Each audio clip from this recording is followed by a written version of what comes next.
సంగారెడ్డి జిల్లా బొల్లారం పారిశ్రామిక వాడలోని శ్రీకర రసాయన పరిశ్రమలో ప్రమాదం చోటు చేసుకుంది.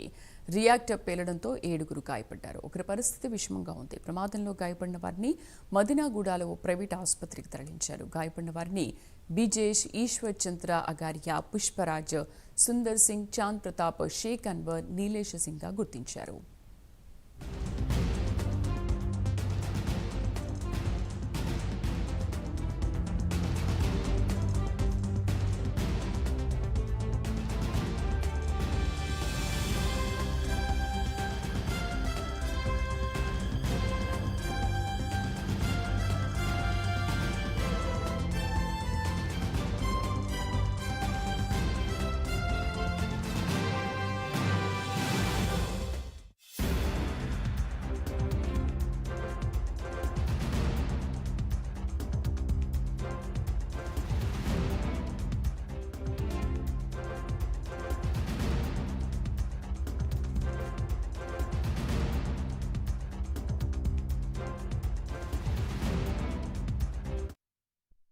సంగారెడ్డి జిల్లా బొల్లారం పారిశ్రామిక వాడలోని శ్రీకర రసాయన పరిశ్రమలో ప్రమాదం చోటు చేసుకుంది. రియాక్టర్ పేలడంతో 7గురు గాయపడ్డారు. ఒకరి పరిస్థితి విషమంగా ఉంది. ప్రమాదంలో గాయపడిన వారిని మదినాగూడలోని ప్రైవేట్ ఆసుపత్రికి తరలించారు. మా కరెస్పాండెంట్ కుమార్ పూర్తి సమాచారం అందిస్తారు.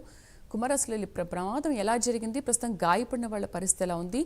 ఇప్పుడు పరిస్థితి ఎలా ఉంది అక్కడ? Thank you Sridevi.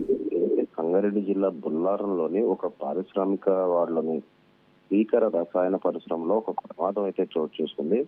రియాక్టర్ పేలి సుమారు 7 మందికి అయితే గాయాలని, ఒక పరిస్థితి ప్రస్తుతం విషమంగా ఉన్నట్లు కూడా ఇక్కడ వైద్యులు అయితే చెప్తున్నారు.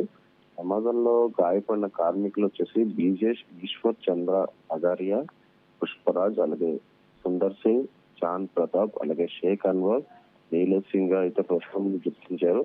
కాలిన గాయాలతో ఉన్న కార్మికులను మదినాగూడలో ఒక ప్రైవేట్ ఆసుపత్రికి అయితే చికిత్స కొరకు అయితే పంపించడం జరిగింది. ప్రస్తుతం ఏదైతే అక్కడ ఉన్న ఈ కంపెనీలో అంటే శ్రీకర రసాయన పరిశ్రమలో కూడా ఏదైతే ఒక్కసారిగా రియాక్టర్ పేరడంతో కూడా అక్కడ ఉన్న పనిచేస్తున్న వాళ్ళందరూ కూడా ఒక్కసారిగా భయాందోళనకు అయితే గురయ్యారు. ముఖ్యంగా ఈ రియాక్టర్ పేలడంతో కూడా ఒక 7 మందికి అయితే తీవ్ర గాయాలైన, ఇందులో ఒకరి పరిస్థితి అయితే ప్రస్తుతం విషమంగా ఉన్నట్లయితే తెలుస్తుంది. ప్రస్తుతం అక్కడ పోలీసులు కూడా ఘటనా స్థలానికి కూడా చేరుకున్నారు. అలాగే అక్కడ ఉన్న స్థానికులు కూడా ఈ రియాక్టర్ పేరడంతో కూడా ఇమ్మీడియట్ గా అక్కడ ఉన్న గాయాల పాలైన ఈ వ్యక్తులందరినీ కూడా మదినాగూడలో ఒక ప్రైవేట్ ఆసుపత్రికి అయితే తరలించడం జరిగింది. Sridevi. Right Kumar, thank you.